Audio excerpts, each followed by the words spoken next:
우리가 새로운 달 아모스 말씀을 보게 되었습니다. 우리가 오늘 읽은 본문은요, 10절까지 읽으시니까 느낌이 어떠십니까? 하나님이 왜 이렇게 성질을 내시나 이렇게 생각할 수도 있겠습니다. 하나님이 왜 이렇게 불도 내리시고 지진도 허락하시고 남은 자들을 다 멸하신다 그러니 아침에 듣기에는, 또 비가 내리는 2월에 받기에는 좀 무겁다 이렇게 생각할 수 있을 것입니다. 1962년부터 1965년 사이에 제2차 바티칸 공회가 열렸습니다. 이때 이제 로마 가톨릭 천주교의 공식적인 입장은 익명의 그리스도인을 인정한다 그랬죠.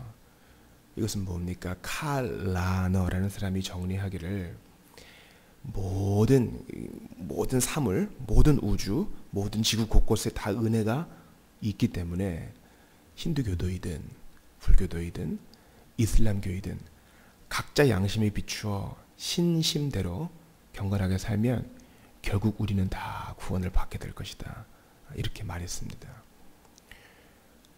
얼마나 매력적입니까? 얼마나 인간적입니까? 결국 모든 이들이 다 하나님과 하나가 될 것이고, 어떤 구절을 끌어다 쓰냐면 로마서에 나오는 만물이 그로 말미암고 또 만물이 다 그에게 돌아갈 것이다.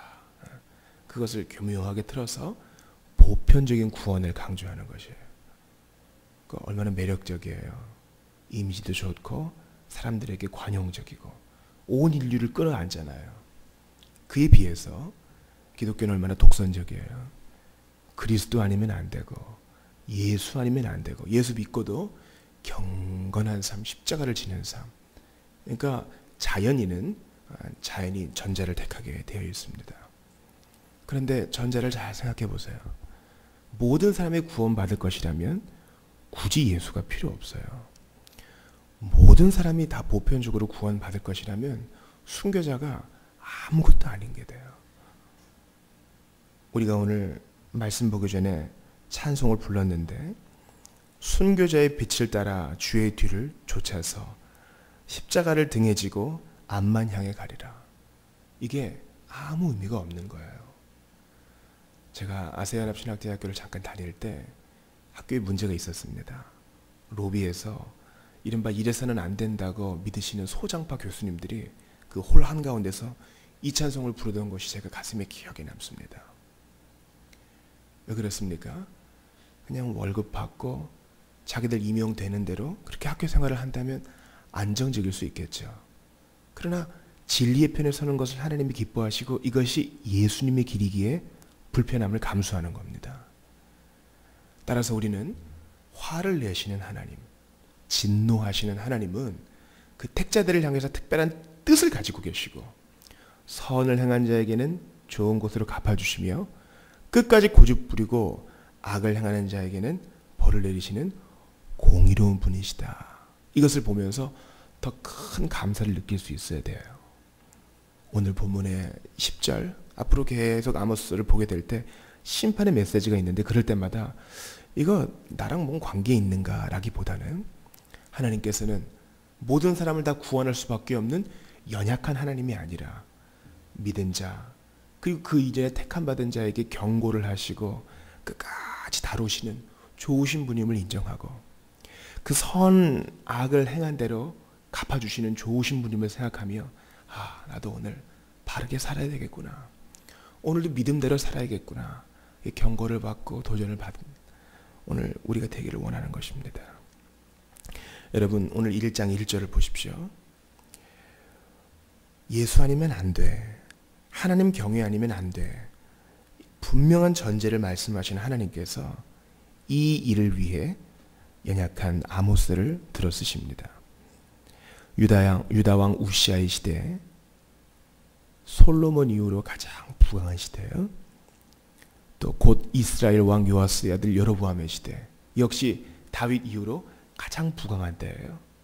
주변 나라들을 쳐가지고 영토를 얻고 교역도 활발하고 돈도 많이 벌고, 그러나 이렇게 강한 자는 강한 이때 약한 자는 계속 약해집니다. 나라 전체적으로는 부유한 바로 그때 이러한 부유함과는 관계가 멀어 보이는 드고아의 목자 아모스가 이제 이 심판의 메시지를 전합니다. 이제 나는 뽕나무 치는 사람이다. 나는 목자다. 이렇게 얘기한 남쪽 사람 아모스가 이제 북쪽에 가서 예언하는 거예요. 경제가 발전하고 그럴수록 우상숭배도 심해지고 택한 백성들, 이스라엘과 유대의 나라가 이렇게 썩어 들어가는데 이상한 거는 이 심판의 메시지가 이스라엘 나라에서부터 시작되지 않고 그 주변 나라부터 시작된다는 거예요. 여기에 큰 메시지가 있습니다. 하고 싶은 얘기를 주님이 먼저 하셔야 되는데 주변 나라부터 건드리시는 거예요. 왜 그렇습니까? 이게 은혜인 거죠. 주변 나라의 심판을 통해서 그 심판을 들은 이스라엘 백성들이 듣고 회개하기를 원하시는 거예요. 아, 내가 먼저 맞아야 되는데 주변 나라들을 징계하시는 하나님을 보면서 나도 그러면 안 되겠구나. 이것을 깨닫게 하시려는 아버지의 마음이요. 인격적인 사랑인 것이죠. 우리가 이 심판의 메시지 액면 그대로만 보면서 이 문자로만 보면서 야, 구약 성경은 참 지리하다 이렇게 생각해서는 안 되는 것입니다. 왜 이스라엘에 대한 심판의 메시지를 전하는 아모스가 처음에 에돔을 얘기하고 아람 사람 얘기하고 왜 블레셋을 얘기하는가? 듣고 너희들 회개하라. 우리 주님이 말씀하시는 겁니다. 거룩한 산 시온산에 있는 백성들은요, 큰 성 바벨론의 심판을 보면서 아, 나도 조심해야 되겠구나 이렇게 자신을 돌아봐야 한다는 것이죠. 그리고 이 일에 가장 낮은 자, 정규적인 교육을 받지 못한 자, 그 신분이 선지자나 제사장과는 거리가 먼 자, 밭을 갈고 논을 일구며 씨앗을 뿌리고 뽕잎을 따고 양을 돌봐야 되는 이렇게 좀 미천한 그룹에 속한 아모스가 이 일을 합니다. 그리고 자기 편한 고향이 아니라 자기와 자기 동족들에게 적대적인 북이스라엘에 가서 지금 이 이야기를 하는 것입니다. 하나님이 일하시는 방식은 항상 사람의 기대를 넘어서는 것입니다. 항상 사람의 기대를 넘어서는 것이에요. 오늘 본문의 2절을 보세요. 그가 이르되 여호와께서 시온에서부터 부르짖으시며 시온과 예루살렘 그리고 신약시대의 교회는 같은 것입니다. 교회를 통해 심판의 메시지가 전달되고 예루살렘에서부터 소리를 내시리니 이게 같은 말이 반복되죠. 목자의 초장이 마르고 갈멜산 꼭대기가 마르리로다. 벌써 목자의 초장이 마른다. 이 아모스가 자기에게 익숙한 그 심상을 사용하죠. 이런 것을 통해서 듣는 자들이 회개하고 좋으신 하나님께로 돌아가고 자기의 행위를 돌아보기를 주님이 원하신다는 것입니다. 3절을 보세요. 여호와께서 이와 같이 말씀하시되 다메섹의 서너 가지 죄로 말미암아 내가 그 벌을 돌이키지 아니하리니 이는 그들이 철 타작기로 타작하듯 길르앗을 압박하였습니다. 주님께서 이들의 잘못을 구체적으로 말씀하세요. 이스라엘에 속한 길르앗을 어떻게 핍박했느냐?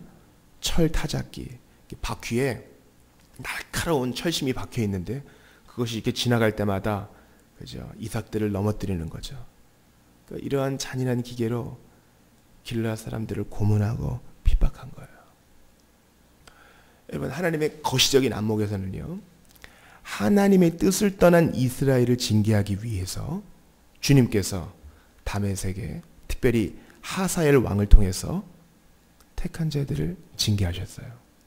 아, 이들을 이렇게 두면 안 되겠구나. 주님께서 징계의 채찍을 드시고 인생 막대기를 통해서 그들을 고치셔요. 그러나 그 일의 도구로 사용되었던 오늘 본문의 다메섹의 죄는요, 자기의 의지와 반대로 내가 왜 이러지? 이렇게 한 것이 아닙니다. 철타작기로 저들을 고문하고 죽이며 즐거움을 느꼈던 것이에요. 이렇게 하면 반인륜적인 것이지 이러면 안 되겠구나 이렇게 생각하고 돌이키지 않았습니다. 수요일의 작정적 뜻과 교훈적 뜻을 말씀드렸습니다. 작정적 뜻은 이들이 모르는 것, 즉 하나님께서 블레셋이니 에돔이니 다메섹을 통해서 이스라엘을 징계하셔서 그들을 돌아오게 하시는 것, 이게 주님의 작정적 뜻이에요. 그러나 교훈적 뜻은 뭡니까? 철타작기로 사람을 죽이고 고문하는 것이 옳은가? 그렇지 않다는 거예요. 어떤 야만적인 부족도 하나님을 모른다 해도 사람을 죽이고 고문하는 것은 나쁜 일이다라는 것이 그 양심에 다 새겨져 있어요. 칼빈이 그렇게 얘기했습니다. 어떤 야만적인 부족도요, 다 신과 소통하는 사람이 있고 어떤 일을 해석하는 영매와 같은 존재가 다 있는 것이죠. 이것은 어떤 사람을 다 데리고 와서 물어보든 그건 나쁜 일입니다. 다 그렇게 얘기하는 거예요. 즉 그들은 하나님의 작정적 의지대로 사용되긴 했지만 교훈적 뜻대로 잘못인 줄 알면서도 그들이 행했기 때문에 그들이 벌을 받는 거예요. 사용할 때는 언제고 왜 이제 심판하십니까가 아니라 그들의 양심이 그것이 악한 것임을 알았음에도 불구하고 했다는 것이에요. 이것이 바로 가룟 유다를 이해하는 중요한 열쇠입니다. 하나님은 가룟 유다를 수단으로 사용하셔서 예수를 넘겨주게 하셨어요. 주님은 그걸 다 알고 계셨어요. 그러니까 많은 사람들이 종교개혁에서 벗어난 사람들이 우리를 욕하는 게 그거예요. 주님이 모든 것을 다 알고 용인하셨으면은 하나님이 악의 조성자가 아닙니까? 논리적으로는 그렇게 돼요. 루터파를 비롯해서 감리교 사람들, 성공회 사람들, 천주교에서 우리를 그렇게 욕합니다.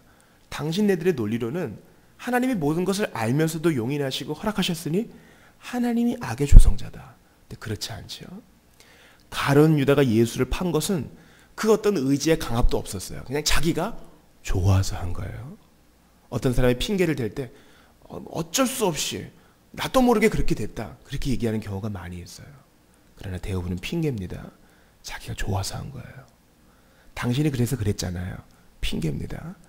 다 자기가 스스로 결정하고 택한 거예요. 가룟 유다는 자기 뜻에 맞지 않는 선생이 미웠어요. 그래서 자기 좋은 의지대로 판 것입니다. 하나님의 작정적 뜻과 모순되지 않아요. 하나님은 그것도 아셨던 것입니다. 우리는 오늘 본문을 통해서 하나님의 크신 뜻이 어떻게 나를 몰아가는지는 모르지만 주님은 오늘도 내가 좋아하는 일, 주님은 오늘도 내가 교훈적 의지에 따라 택하는 일에 따라서 당신의 선한 뜻을 이루어 가신다는 거예요. 이것은 두렵기도 하고 놀랍기도 하고 감사하기도 합니다. 사람이 무엇이간데 주께서 저를 생각하십니까? 저는 감히 하나님의 뜻이 어떤지를 알지 못합니다. 그러나 오늘 본문을 통해 경고를 받습니다. 다메섹이 행한 일, 그들이 좋아서 행한 일, 이렇게 심판을 받는구나. 하나님 오늘도 내가 좋아서 하는 결정과 나의 의지대로 행하는 모든 택함이 하나님께 영광되기를 원합니다. 어찌됐든 다 하나님이 선하게 쓰시겠지. 이러면 나쁜 것이어요. 교훈적 뜻은 뭡니까? 가장 최선인 것을 택할 때 내가 볼 때 내 환경과 내 상황과 내 마음의 선한 소원과 주변의 도움과 환경의 열려짐을 통해서 가장 좋은 것을 택할 때 주님께서 그 교훈적 의지를 사용하셔서 선한 작정적 의지를 뜻을 이뤄간다는 거예요. 이건 너무 당연한 것 같아도 우리 주님의 백성들에게 아주 소중한 것입니다. 오늘 조만식 장로님이 태어나신 날이에요. 우리 선한 하나님의 백성들은 어떻게 해석했느냐? 우리가 일지에 의해 강압을 받는 것은 우리가 경건한 민족으로 살지 못했기 때문이다. 그렇게 해석을 했어요. 그것은 주님의 작정적 뜻일 수 있었죠. 그러나 교훈적 뜻은 뭡니까? 나라가 나라를 제압하고 나라가 나라를 핍박하는 것은 옳지 않은 일이니 악을 버리시오. 실제로 우리 믿음의 조상들은 일본 제국주의를 적그리스도로 해석했어요. 그래서 일본에게 당당하게 말하는 겁니다. 총칼을 두려워하지 않고 회개하시오. 안 그러면 너희들 죽습니다. 이것입니다. 하나님의 뜻이 어떻게 되는지 몰라도 당장 악한 자에게 회개하라고 얘기하고 악한 자에게 그렇지 않으면 심판이 있을 것이라고 얘기하는 것은 교훈적 의지에 따른 선한 결정이에요. 시간이 다 되었으므로 결론을 내립니다. 다메섹은 하나님이 주신 교훈적 의지에 따라서 회개해야 됐어요. 나쁜 짓을 하면 안 되었습니다. 오늘 우리에게도 마찬가지입니다. 주님께서 당장 하나님의 교회부터 칼을 댈 수 있지만 주변을 통해서 우리에게 경고하십니다. 우리도 똑바로 살아야 돼요. 상식대로 살아야 됩니다. 하나님께서 주신 양심대로 살아야 됩니다. 말씀대로 살아야 될 뿐만 아니라 윤리적으로도 살아야 됩니다. 가룟 유다가 의지의 강압을 받지 않고 자기 하고 싶은 대로 악을 택한 것처럼 우리도 하나님께 기도해야 됩니다. 하나님 내 마음의 소원을 잘 주장해 주셔서 하나님이 좋아하시는 일, 선한 일을 잘 택하고 결정할 수 있도록 도와주옵소서. 내가 좋아하는 대로 행하다가 악한 것을 의지적으로 택하다가 주님 앞에 징계받는 일이 없도록 도와주시옵소서. 다메섹과 블레셋과 두로는 다 자기 원하는 대로 악을 행하다가 심판을 받았으니 하나님 제 자신을 잘 돌아보아 오늘도 선을 택하고 합당한 것을 택하고 주님 편에 설 수 있도록 도와주시옵소서. 우리 오늘 열방을 위한 기도는 이스라엘입니다. 주님, 이스라엘에 여러 가지 분쟁과 타협과 갈등이 있습니다. 그 나라 그 민족 불쌍히 여겨주시고 하나님의 뜻한 자들, 예수 그리스도를 믿고 회개하는 자들이 많이 일어날 수 있게 도와주옵소서. 비가 내리는데 우리 새가족 교우들 어려움 없게 도와주시고 낙심된 자 위로하여 주옵소서. 오늘 본 말씀 붙들고 이스라엘을 위해 교우들을 위해서 같이 기도합니다. 하나님 아버지, 이 귀한 사명을 위해서 하나님 아모스가 사용된 것을 봅니다. 연약한 자, 자기 고향 사람도 아닌 아모스가 사용된 것을 볼 때에 아버지 하나님, 오늘도 주께서 어떤 특이하고 독특한 방식으로 우리에게 메시지를 주실지 하나님 돌아보게 됩니다. 기대하게 됩니다. 주님 바라고 원합니다. 사람을 납치하는 것은 나쁜 것이요, 상식대로 양심대로 하나님의 뜻대로 우리에게 분명히 교훈하신 대로 잘 결정하고 택할 수 있도록 도와주시옵소서. 하나님, 오늘도 주님의 크신 뜻 안에서 살아가는 저희들 큰 그림 보지 못합니다. 그러나 오늘 열강을 심판하시는 주님의 방법을 통해서 내가 어떻게 살아야 될 것인가, 하나님의 교회가 어떻게 처신해야 될 것인가를 보게 됩니다. 하나님 아버지, 상식과 바른 양심과 하나님의 뜻과 길을 열어주신 대로 모든 행동이 결정되고 모든 교훈적 뜻을 순종함이 결정될 수 있도록 은혜를 베풀어 주시옵소서. 하나님, 당장 이스라엘을 징계하실 수 있으신 주님께서 블레셋을, 다메섹을, 또한 두로를 심판하시는 것을 통해 너희들도 빨리 회개하라 말씀하시는 것을 봅니다. 아버지 하나님, 바라고 원합니다. 나라와 나라의 전쟁의 소문이 있고 사람들이 죄 중에 넘어지는 것을 보면서 우리도